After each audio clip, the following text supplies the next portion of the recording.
What's up, everybody? Gojin the Makai Phantom approaching ya. It's kinda crazy the lack of romance stories we've actually talked about here. Yeah, I talked about stories that blend romance with other genres like action or horror, but something I never touched on was a full-on romance story, or even romantic dramas. Which is crazy because I have a massive soft spot for this genre, as despite the feminine reputation it carries in the West, there's an equal appeal to men to be found for the more realistic nature of the genre and often wholesome tones you won't find elsewhere.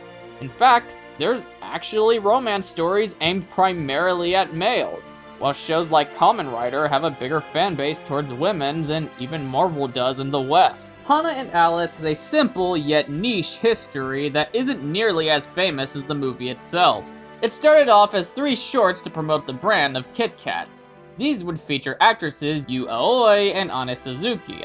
People would enjoy these ads for the relaxing nature and lighthearted way to promote the candy. So shortly after, a movie adaptation by director Shunji would be announced to expand upon the story of these commercials, bringing the actresses back to their roles as the characters. What's interesting is the movie managed to stand its ground rather than being a blatant advertisement. In fact, Kit Kats had little to no part in the movie, and people of the time liked it, where 11 years later, an anime prequel would come up. Let's take a look at 2004's Hana and Alice to see if it's worthy of being the first plain romance drama we look at on this show. The story of Hana and Alice opens where Alice finds interest in a random guy at the train station she often met with. Being Hana's best friend, Alice would attempt to get her with his half-brother, Musashi, due to her lack of confidence in boys.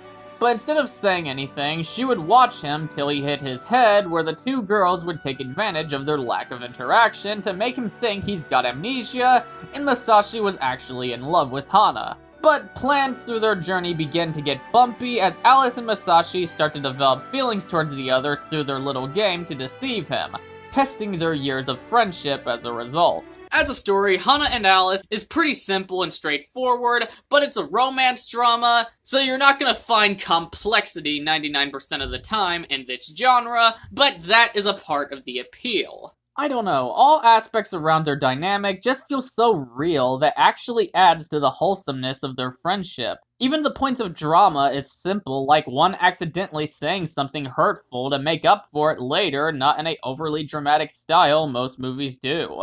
The simplicity has it where you can just appreciate minor details like that, since in the end, while what they're doing is wrong, it's not the end of the world. It's why subjects like one lie, eventually leading to one that'll blow your cover, is such an important piece to the story, since it's something most people can relate to. Hana and Alice are doing well for so long, but there comes a time the lie begins to come out as Alice is trying so hard to run with it. There's a neat little Kit Kat reference thrown in the movie, and that's when Alice is playing in an advertisement. It's a cool drawback to what this story originally came from without going full-blown sellout. It's added in a way where you can point out the reference, but plays into Alice's goal in the story of being a model.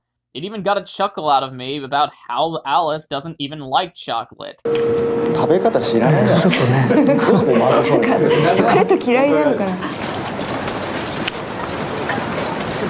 Which I originally didn't laugh at on my first viewing, but after getting the joke, I appreciated it. That's subtle humor done right, which we'll get more into when discussing Alice's character. Being the more fun and bubbly of the bunch, Alice is extremely supportive even after being told off by Hana, so she makes it her duty to play into the plan of tricking him into thinking she was his ex, taking something as mild as a hug to patch things up.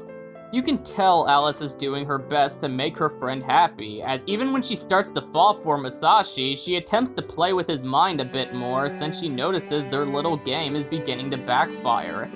At times attempting to hide her true feelings under a joke to avoid putting hers above Hana's.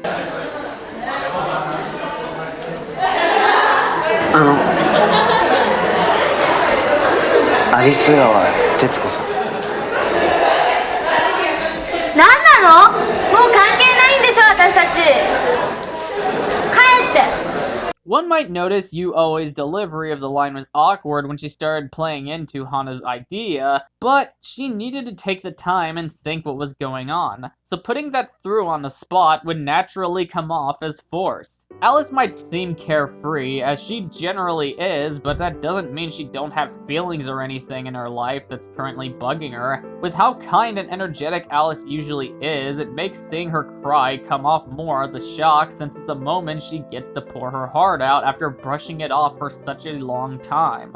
Hana is just a teenage girl with a crush, and for a while she spends her free time stalking him since she's too nervous to make a move. That's why when he loses his memory, it basically leads to one mistake after another. Hana's socially awkward attitude many should find relatable, and I think Ane Suzuki really pulled it off with her body gestures when getting closer to her crush when down.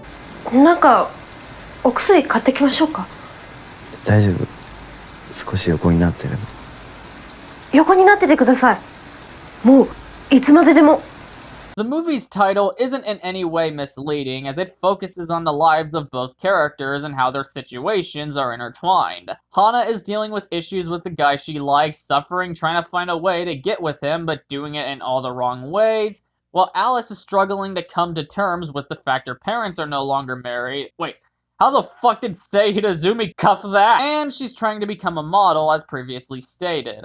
What's great is both get what they're primarily aiming for. Even if I would have liked Hana and Alice to both get with the guy, regardless of what you believe on that sort of thing politically, it's fiction, shut the fuck up. Alice still gets what she aims for, so in the end, everyone is happy.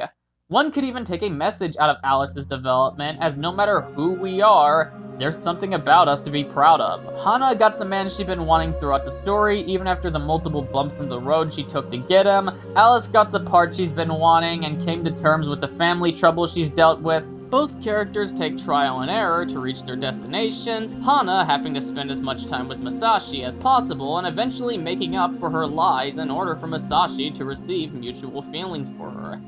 Alice having to be rejected by multiple auditions only for her practice in ballet paying off and getting the actual job. Their relationship is so close, even the little fights they carry a case of intensity. Because you don't want these two to hate each other, because they're such good friends, you don't want any tension between them.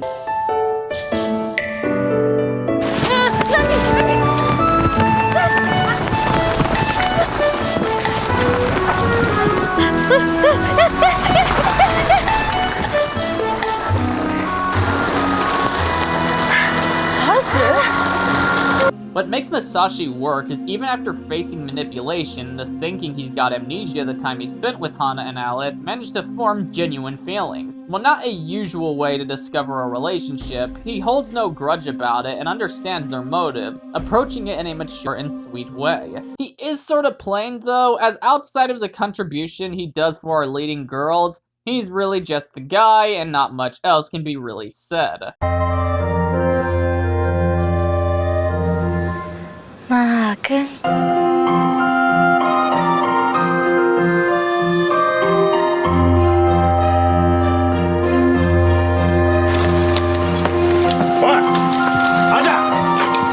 Fuck, kid, if that turns you on, just wait till you meet Tommy Wiseau. I did not hit her. It's not true. It's bullshit. I did not hit her. I did not.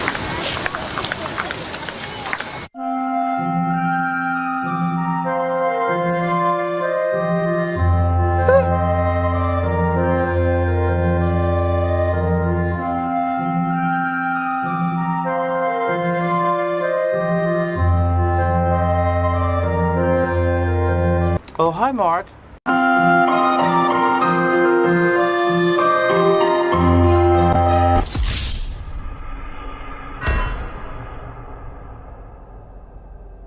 While I do stand by Musashi being sorta on the generic side, that's not to say he's underdeveloped, as throughout the movie he finds their story sketchy and goes out of his way to poke holes in it till he discovers the answer.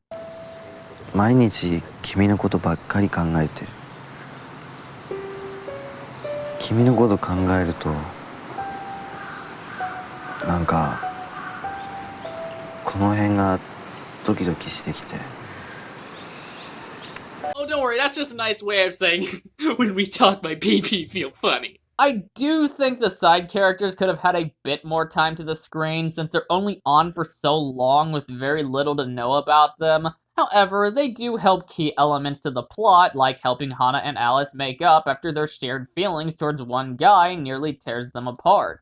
学校の帰り、その家の前を通ると、その家の子が窓から外を覗いているの。みんな不気味がって、そのうちのこと花屋敷って呼んでたの。うちのお母さんが言ってたけど、その子はある日突然学校が嫌いになって家から一歩も出られなくなっちゃったんだって。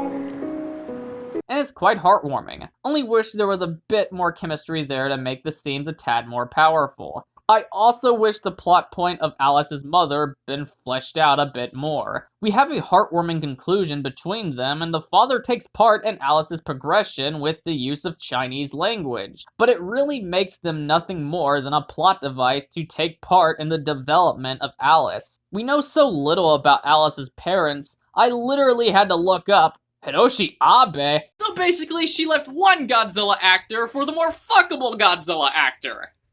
Anyway, I had to look up his part to make sure I was absolutely certain he was the companion.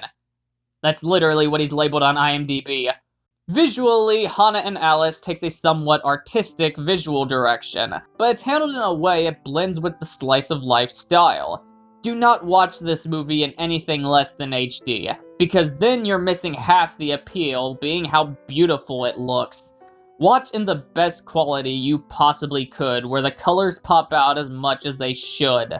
The shots really work together with the friendship theme of the movie, giving us lower angles of when they're doing something as simple as messing around to put the focus on that activity. However, I don't know if this was just this version I was watching, but some of the cuts were a bit odd. It didn't seem like a style or anything. It would pretty much just cut to what looks like they wanted to resemble one shot, but just seemed tacked together to make one scene.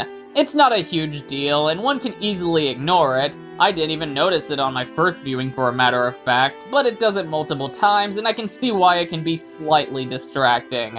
The sound actually manages to stand on an equal scale to that of the choreography. The film starts off rather faithful to the ads, luring us in with the charming relationship between the young girls and a comforting melody to complement its wholesome sphere. The classical melodies were just perfect for this type of movie, and it suits when Hana and Alice are just doing simple things like loosening up the other's tie. One of my favorite parts is just when Alice is practicing ballet in the rain as all other sound mutes, leaving us with a cutesy OST in a appropriately artsy way.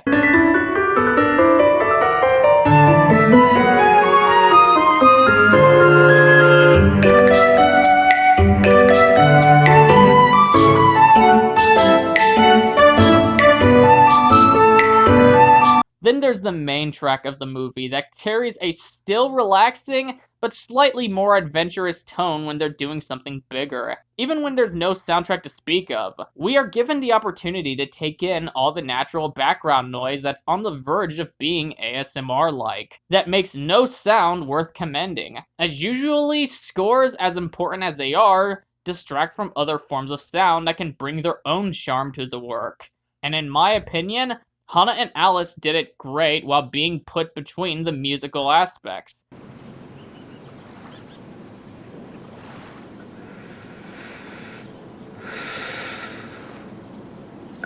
花に頼まれた。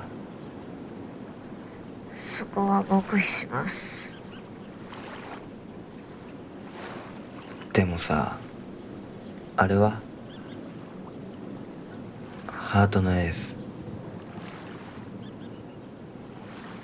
As a whole, Hana and Alice is a damn good film to watch if you're in the mood for something simple yet heart-wrenching, with a bit of dramatic elements sprinkled around with bits of comedy. It offers artistic elements, being it how the film looks or sounds. The theme of the movie is relaxing without telling us the world is nothing but sunshine and rainbows, and most importantly, it's entertaining. Not everything needs this taste of realism to be good, but sometimes it is nice to have.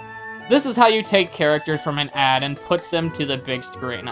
I'm gonna award Hana and Alice an 8 out of 10 stars. Anyway, that was it for this episode. Please comment your thoughts down below, and if you enjoyed it, smash that like button, share it around, and subscribe. Make sure to hit that bell for notifications to keep up to date on all my future content. Also, make sure to check me out on social media and alt tech. Links are in the description down below, alongside Anime and Tiku. They have been very helpful to the growth of this channel, and I can't thank them enough. This is Gojin the Makai Phantom, leaving the building.